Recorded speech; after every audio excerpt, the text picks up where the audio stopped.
Hi, my name is James Shenton, and this is my oral presentation for Positions and Practice.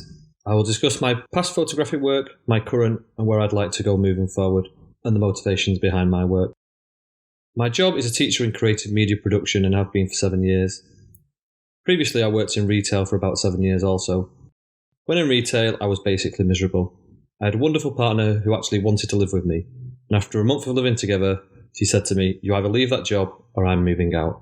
So I handed in my notice 2 days later. I weighed up my life essentially and where I was going. I looked at my cultural studies degree, gathering dust on the shelf, and what did I enjoy about retail? Well, that was training people. I also considered what I enjoyed away from my work, and that was film. I got a place on a PGCE at Huddersfield University 6 months after quitting my job, and the rest they say is history. And at the end, Jane didn't move out. Fast forward 8 years later, and I'm now married with 2 awesome children, and I'm a full-time teacher of creative media production.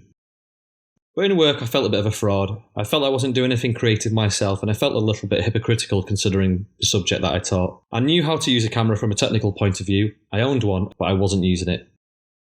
I needed a creative outlet to help me in my professional life, but also in my personal life. Something to escape from the routine that life can become week after week, day after day, if you're not careful. Living on the edge of the Peak District, I spent a lot of time with my family exploring the area we live in, and through landscape photography, I got this creative outlet I was so desperately seeking. I feel a lot of my work has been inspired by the cinematography of Roger Deakins, because at university I wrote my dissertation on mythological and theological themes in Coen Brothers films. I love those sweeping, moody, ominous landscapes that Deakins so expertly created. I took pictures as a way of centering myself and being in the moment with my family, and to keep my mind from racing on other things like work and money and bills. I think it's important to be constantly learning, to work on something and trying to develop something, and love doing something away from everything else that life can bring. This for me has become photography. It was my way of being mindful.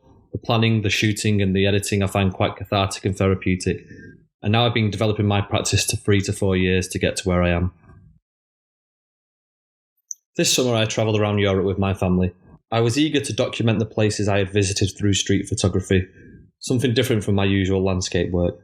I didn't have a clear vision in mind, but I saw it as a way of testing my photographic ability, skill and creativity in a different style to my normal landscape work. I was documenting the crowds of tourists around the cities I visited, places like Lille, Verona, Venice and Bruges.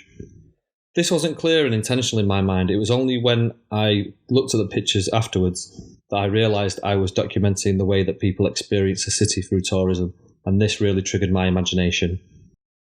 I became intrigued by the crowds of people moving around the city and how they experience the sights that are to be seen, taking shots of themselves in front of famous buildings or on sandy beaches to show everybody back home. Berger's commentary on advertising could easily apply to this documenting tourist experience. He says about publicity that it persuades us of such a transformation by showing us people who have apparently been transformed and are as a result enviable. In the hope of transitioning their lives or the way people see their lives through these holiday snaps that they spread on the internet through things like Instagram and Facebook, this act of documenting places has become a hobby or a pastime within itself, separate from actual tourism and the experience, but just connected by place. Going to places just to take pictures in the desire to be envied by an audience.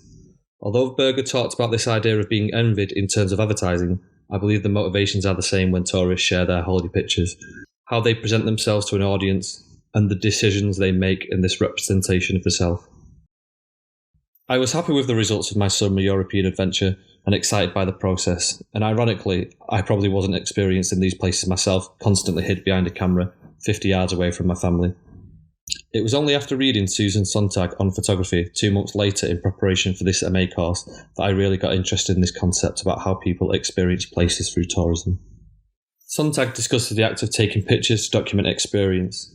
It seems positively unnatural to travel for pleasure without taking a camera along. Photographs will offer indisputable evidence that the trip was made, that the programme was carried out, and that fun was had. This is what I had just done and witnessed hundreds of others doing themselves. But they were going to these places, they were taking pictures in front of these famous places to document that they were there, that there's evidence they were there, and that they were having fun. When I enrolled on the MA, I wanted to explore this further with my research project. How tourists move around the city or resort, documenting the fun they are having to provide evidence of their experience for others or for themselves. I realised I was doing the same thing with my own experience, but I found taking pictures of others much more interesting than taking pictures of myself. whether this was queuing for a boat tour or taking a selfie on a famous bridge, or simply looking exasperated. The initial development of my research project, I received the advice when shooting to stay around where I live. Originally, I thought about the juxtaposition between European cities and British seaside towns, as I'd done a lot of shooting in European cities over the summer and had planned to go back next summer. After some consultation with others, I decided to stick to portrait of British seaside town. I will choose around 5 locations and revisit them over the course of the year, in and out of season. I feel this approach will result in more interesting and meaningful work than to cover more places, because I think this might confuse and dilute the meaning.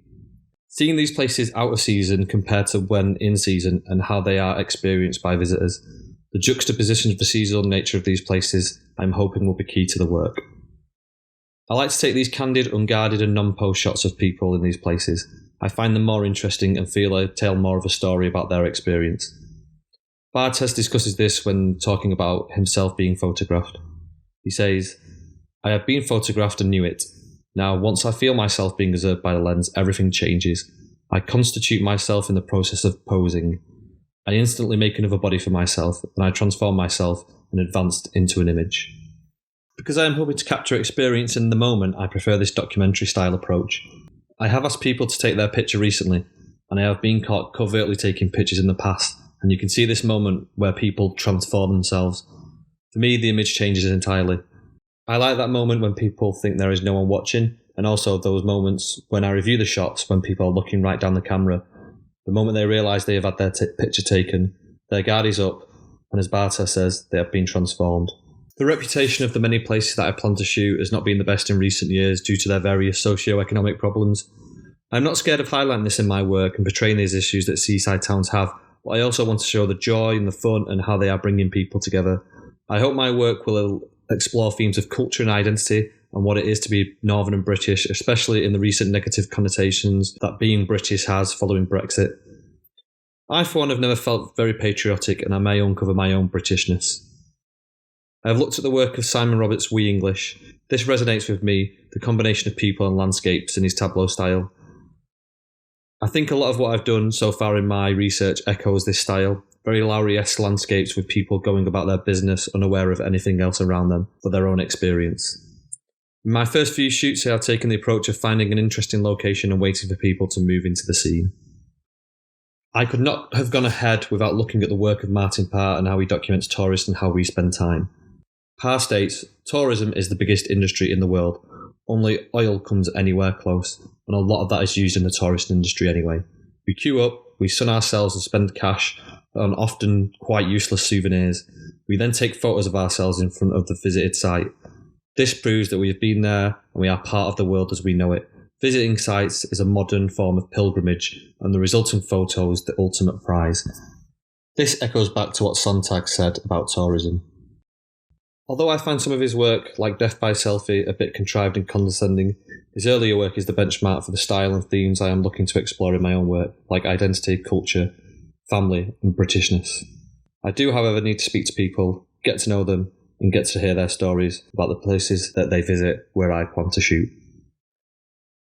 Growing up in the north of England, visiting places like Blackpool, Southport and Rhyl almost becomes a rites of passage for any young person. For me, the coast and the seaside towns bear the heavy weight of nostalgia. My own trips there with my family and fun times we had were not an everyday occurrence or even a reflection of our own reality at home. I do look back on these trips with great fondness and how we came together as a family despite my parents going through a divorce. When we went on holiday, usually to Anglesey, we put this aside, and me and my siblings played, and as you can see, the trip was made, the programme was carried out and fun was had. I recently returned to Anglesey after 25 years, and the memory of my mother was present everywhere that I went, and I think this is why the seaside holds a certain pathos for me, and this is one of my main motivations for this project. Taking my own children to these places holds great significance for me, to share these traditions and the rituals, from the walks on the beach and building sandcastles to fish and chips. Although I feel I've found my starting point, I have no real idea where it may end up. In the short space of 6 weeks, my initial idea has already evolved via going out shooting and speaking to other photographers and reading about photography. I'm already having creative crises that I have never experienced before and keep second guessing where I want to lead the project. But I think the key is to have a narrower focus to have a bigger impact. I'm going to try and enjoy the journey as well as the destinations. Thank you for listening.